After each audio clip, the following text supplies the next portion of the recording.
they compromised people. And it's been going on forever. Yeah, forever, dude. It's got to be going on right now still. 100%. That's Joe Rogan. Not speculating, not ranting, reading straight from the Epstein files. And then he said the one thing that completely froze everyone in the room. Is there a Jeffrey Epstein right now that we don't know about? There's a million of them. A million. Not one, not a few, a million. But here's the part that nobody, and I mean nobody, is really connecting right now. It wasn't just about who visited the island. It wasn't just about who flew on the plane. Joe Rogan went even deeper than that. He found something inside those files about what those parties were actually doing to the people inside them. Not just politically, not just legally. If you really do the math, there has to be so many high-level powerful people somehow compromised. Compromised. That word is doing far more work than anyone has really stopped to unpack. Because Rogan wasn't just talking about blackmail. He was talking about infection, a system designed to get inside you, your secrets, your vices, your body, and never let go. And the names attached to that system, they will truly make your jaw drop. January 30th, 2026, the Department of Justice releases what is now the largest document dump in the entire history of the Epstein case. We're talking over 3 million pages, 180,000 images, 2,000 videos, all of it dropped onto the public internet at once. The internet goes into a complete meltdown. Everyone's searching the same things. Who flew on the plane? Who visited the island? Who signed what? And almost immediately, one name came up that nobody ever expected. Joe Rogan. Yeah, I'm in the files for not going. Jeffrey Epstein was trying to meet with me. Oh, I did see that. Yeah, and I was like, what? I'm like, no thanks. And just like that, Rogan gets ahead of it. He explains that back in 2017, a physicist named Lawrence Krauss, one of his own podcast guests, passed along a message. Epstein had reached out, thought Rogan was funny, and wanted an introduction. Rogan Googled the name, found the 2008 conviction for soliciting a minor, and shut it down immediately. Yeah, but I would have never went anyway. It's like, it's not even a possibility that I would ever went. But especially after I Googled it. I was like, what the f*** are you talking about? One Google search, that's all it took. And it kept his name out of those files for the right reasons. But here's the thing. While Rogan was digging through those documents to confirm his own story, he found something that had absolutely nothing to do with him. Something that went far deeper than Epstein, the man. And his reaction wasn't relief, it was dread. Because what Rogan found wasn't just a list of names. He found a system. And that system had a feature. Nobody was really talking about a mechanism baked into the very design of those parties. A way of making sure that once you walked through that door, you never fully walked back out. Let's stop treating the Epstein parties like they were just lavish gatherings where bad things happened to incidentally be present. Rogan breaks this down in a way that completely reframes everything. I bet it was a real good honeypot where there's a lot of sophisticated intellectual discourse. You got a lot of brilliant people there. You've got great music, you know. You got like famous people are hanging around too. It's like, it seems really cool. And then, if there's blackmail, the blackmail is like snuck into all this. Yeah. Snuck in, come to the room with the cameras. And next thing you know, you're doing cocaine. Snuck in. That is the key word. This wasn't a crude operation. It wasn't some backroom thing that clearly screamed danger from the outside. It was designed to feel like the most elite, most intellectually stimulating, most exclusive environment on Earth. And once you were comfortable, once the environment had fully gotten inside you, the trap closed. And here's where it gets medically disturbing. Because the files didn't just reveal who visited. They revealed correspondence, emails, draft messages saved in Epstein's own accounts. And inside one of those documents, there was a detail so specific, so deeply personal that it tells you exactly what kind of leverage these parties were designed to produce. These two drafted emails are both dated July 18th, 2013, and they were saved in Jeffrey Epstein's email accounts. They appear to be draft emails from Epstein to itself. It's not actually clear who authored them, and there's no indication the messages were ever sent. Now, the content of those emails. According to reporting on the files, one of those draft messages contained a claim that Epstein helped a prominent billionaire deal with consequences involving an STD. The email allegedly included a request from that person asking Epstein to delete messages referencing the infection, even requesting that antibiotics be secretly obtained. And that billionaire, the one named in those unverified draft emails, was Bill Gates. A representative for Gates strongly denied those claims, telling CNN they were, quote, absolutely absurd and absolutely false. The email is, false. So I don't know what his thinking was there. It just reminds me, every minute I spent with him, I regret and I, apologize that I did that. It's factually true that I was only at dinners. I never went to the island. I never met any women. Gates is denying everything. And to be clear, these emails were never sent. They were unverified drafts. Nobody has proven their authenticity. But here's what you can't ignore. The volume of documented contact between Gates and Epstein. Dinners in 2010. Lunches in 2011. Meetings continuing through 2013 and 2014. A planned meeting in Norway. A Skype reminder. Years of calendar entries. All after Epstein's 2008 conviction. They all hung out with him even after he got arrested. This is what's crazy. That is crazy. A lot of Bill Gates meetings with him were after he was prosecuted. And he got this little slap on the wrist, and he got essentially home detainment. So Rogan's question isn't just rhetorical. Why? Why would some of the most powerful people on Earth continue meeting with a convicted sex offender unless the relationship had produced something that made walking away feel more dangerous than staying? That is the infection, not a metaphor, a mechanism. And then Melinda Gates came forward, and what she said tells you everything. No girl should ever be put in the situation that they were put in by Epstein and whatever was going on with all of the various people around him. For me, it's personally hard whenever those details come up, right? Because brings back memories of some very, very painful times in my marriage. She left the marriage. She said she had to leave the foundation. She said the details around Epstein brought back memories of her most painful years. She didn't spell it out. She didn't have to. The audience connected those dots themselves. And that is exactly the kind of infection Rogan is talking about. It doesn't just destroy the person who walked into the room. It spreads. It contaminates marriages, families, reputations, legacies. Now, let's talk about the names that keep surfacing, because the celebrity angle of this story is where it gets genuinely explosive. Rogan has been consistent about one thing throughout all of his commentary on the files. The most dangerous people in the Epstein orbit weren't the ones who knew everything. They were the ones who knew just enough. I would hear about Chris Tucker and people hopping on the plane to go there. I didn't know that Epstein was, the bad guy that he is now, but I was like, damn, I would love to go. That's Taryn Howard, by the way, openly admitting that if he'd been invited, he would have gone. No questions asked. Because in those elite circles, getting that invitation meant something. And then Chris Tucker himself was confronted about his name appearing in the flight logs. Tucker goes, yeah, I did go on that flight, but we went to Africa and I went with a bunch of diplomats. I didn't know who this Epstein guy was. Chris Tucker basically confirmed that the list was like legit, because he's on. He wasn't denying the list. He was explaining his entry on it. And in doing so, Rogan points this out directly. He validated every other name on that same document. This is the wall. This is the structure. Not outright denial, carefully worded admission, controlled narrative. Everyone knows just enough to protect themselves. Nobody knows enough to take the whole thing down. Now, what about Elon Musk? Because Musk has publicly stated that Epstein repeatedly tried to get him to visit the island, and that he declined every single time.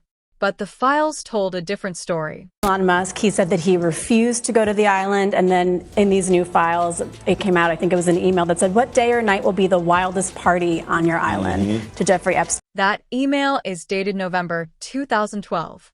A year later, Musk writes to Epstein again asking about visiting during the holidays. Epstein replies, always space for you.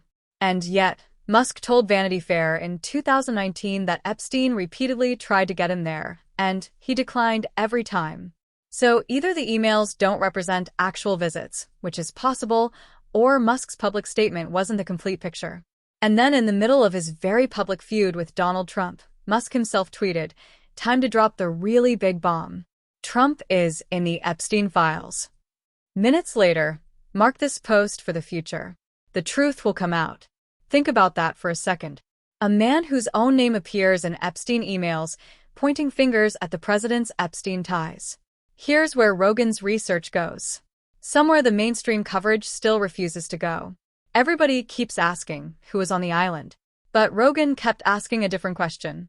Who was above the island? A guy like that is running these kind of parties with all these rich and powerful people. How many different worldwide decisions can be manipulated because of these people and the compromises you have on them? Right. It's really a brilliant thing to do. Yeah. From an intelligence perspective. Brilliant. An intelligence operation disguised as a party circuit. And according to the files, that operation had 2 architects above Epstein that almost nobody is discussing. The first is Les Wexner, the billionaire founder of Victoria's Secret. You probably didn't know his name before this, but the files contain it over 4,000 times. He didn't just know Epstein, he built Epstein. He gave him full power of attorney over his financial empire. He handed him a $77 million Manhattan mansion, the same one where investigators later found evidence of systematic abuse.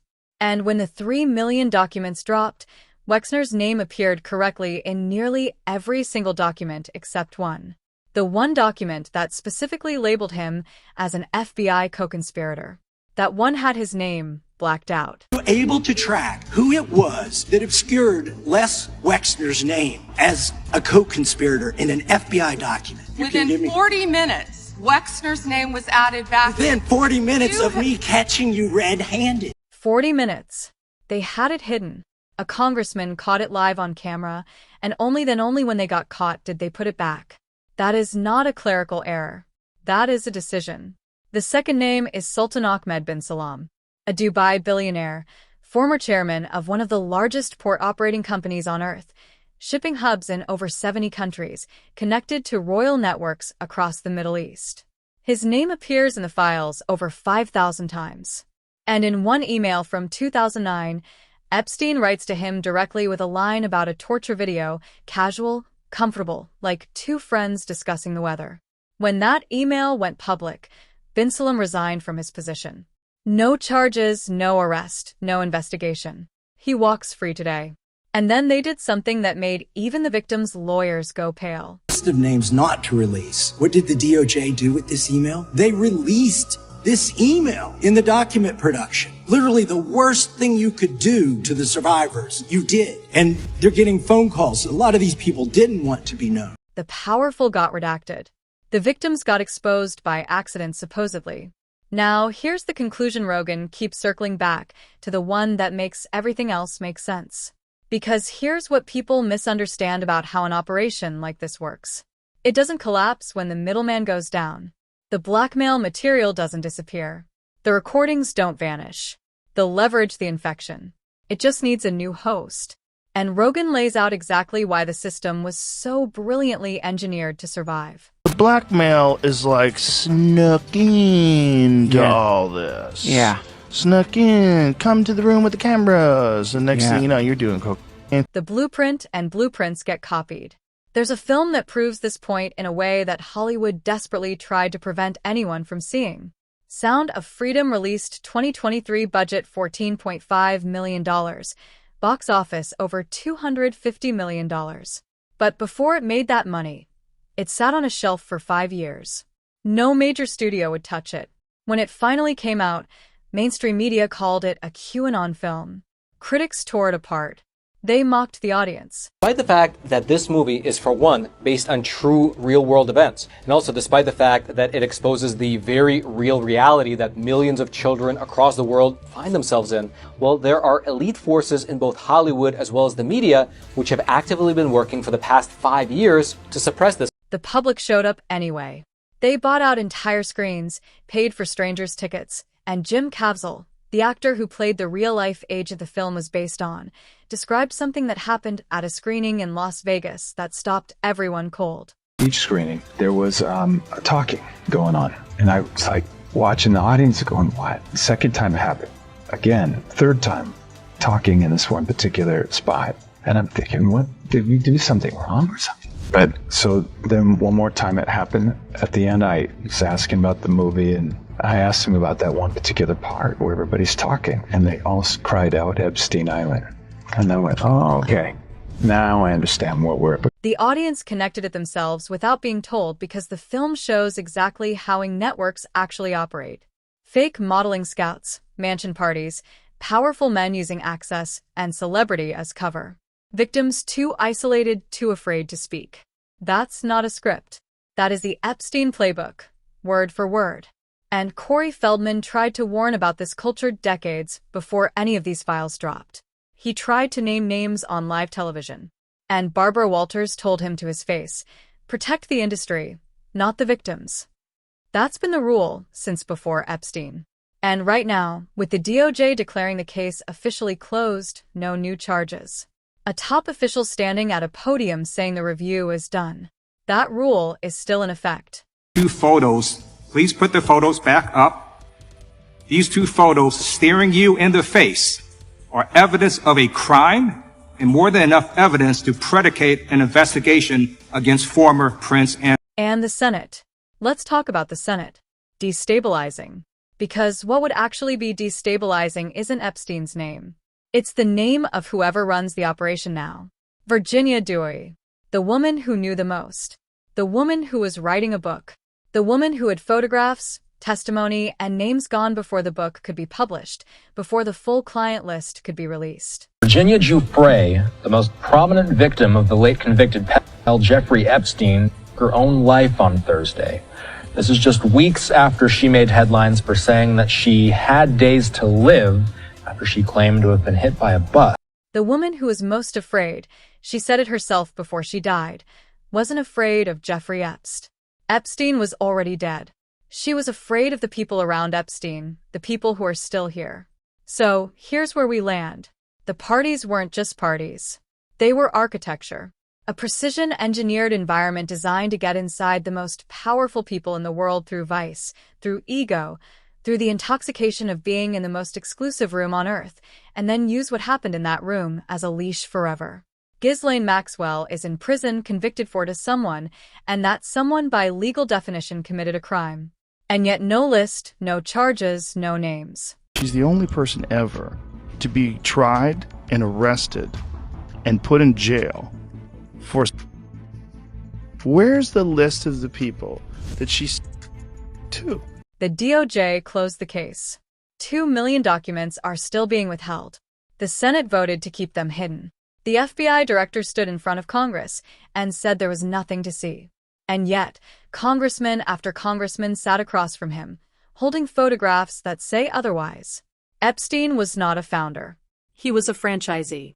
He was handed the tools, the money, the access, and the infrastructure by people above him. And when he fell, those people didn't fall with him. The infection didn't die with the host.